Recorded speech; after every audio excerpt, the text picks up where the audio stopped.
पांडव आखिरकार लंका क्यों गए थे और कैसे पांचों पांडव कुंभकर्ण की खोपड़ी में डूबने लगे? किसने पांडवों को डूबने से बचाया और क्या था आखिर खोपड़ी का रहस्य? यह कथा द्वापर युग के अंतिम चरण की है, जब महाभारत का युद्ध होने वाला था, जिसके चलते कौरव और पांडव अपनी अपनी सेना एकत्रित करने में लगे थे। कौरव और पांडव दोनों पक्ष को सेनाओं की आवश्यकता थी, इसलिए दोनों पक्ष अपने सगे संबंधियों या जानकारों को युद्ध के लिए आमंत्रण भेज रहे थे। एक दिन पांडव अपनी माता कुंती के पास गए, जहां उन्होंने चिंतित होते हुए कहा कि माता, यह युद्ध हम कैसे जीतेंगे, क्योंकि कौरवों के पास सेना की तादाद ज्यादा है। तभी माता कुंती पांडवों को सेना के लिए दक्षिण दिशा में जाने की बात कहती है, जहां पर मौजूद थी लंका। पांचों पांडव माता कुंती से आज्ञा लेकर लंका के लिए निकल गए। रास्ते में उन्होंने भगवान शिव के दर्शन किए। लंका तक जाने का इकलौता मार्ग था राम सेतु, जो कि उस समय टूटा हुआ था। इसलिए लंका जाने के लिए उस क्षेत्र के लोग राम सेतु की मरम्मत किया करते थे। उसी सेतु के माध्यम से पांडव लंका पहुंचे। तब उन्होंने वहां पहुंचकर माता मंदोदरी से भेंट की।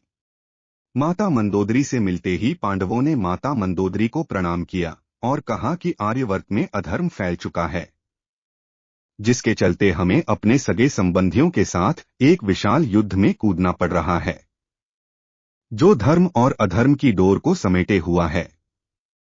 हम अपनी माता कुंती के आदेश से ही यहाँ आए हैं और आपसे चाहते हैं कि आप अपनी विशाल सेना से महाभारत के युद्ध में हमारा समर्थन करें। तब मंदोदरी ने कहा कि लंका के राजा रावण पहले ही स्वर्ग सिधार चुके हैं। स्वर्ग और इंद्र को जीतने वाला मेरा पुत्र मेघनाथ भी पहले ही वीरगति को प्राप्त हो चुका है। वहीं मेरे देवर विभीषण पहले ही खुद को भगवान को समर्पित कर चुके हैं। इसलिए हम आपकी ज्यादा सहायता नहीं कर सकते हैं, लेकिन हाँ, लंका के कुछ सैनिक जरूर आपको दे सकते हैं। लंका की सेना का साथ सुनकर युधिष्ठिर को खुशी हुई। वहीं रात होने की वजह से पांडवों ने लंका में ही निवास किया। सुबह मंदोदरी ने पांचों पांडवों को स्नान के लिए भेजा। पांचों पांडव स्नान के लिए सरोवर की तलाश में निकल पड़े। तभी उन्हें एक सरोवर दिखा, लेकिन आपको बता दें कि वो सरोवर नहीं बल्कि कुंभकर्ण की खोपड़ी थी। जैसे ही पांचों पांडव स्नान के लिए खोपड़ी में उतरे तो पांचों उस सरोवर में डूबने लगे। उन्हें कुछ समझ नहीं आ रहा था कि आखिरकार उनके साथ ऐसा क्यों हो रहा है। तभी वहां मौजूद एक गवाले ने पांडवों को खोपड़ी में डूबते देखा और यह बात जाकर माता मंदोदरी को बताई। मंदोदरी पांडवों की मदद के लिए सरोवर पहुंची। उन्होंने खोपड़ी को उल्टा किया और पांडवों को डूबने से बचाया।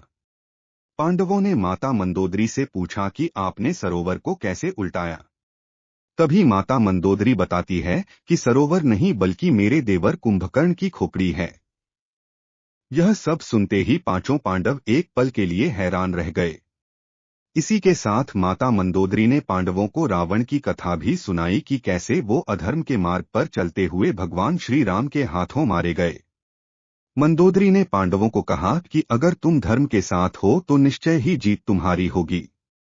तुम्हारी सेना बड़ी हो या छोटी, उससे कोई भी फर्क नहीं पड़ता। और इस तरह पांचों पांडवों को माता मंदोदरी से एक सीख मिली।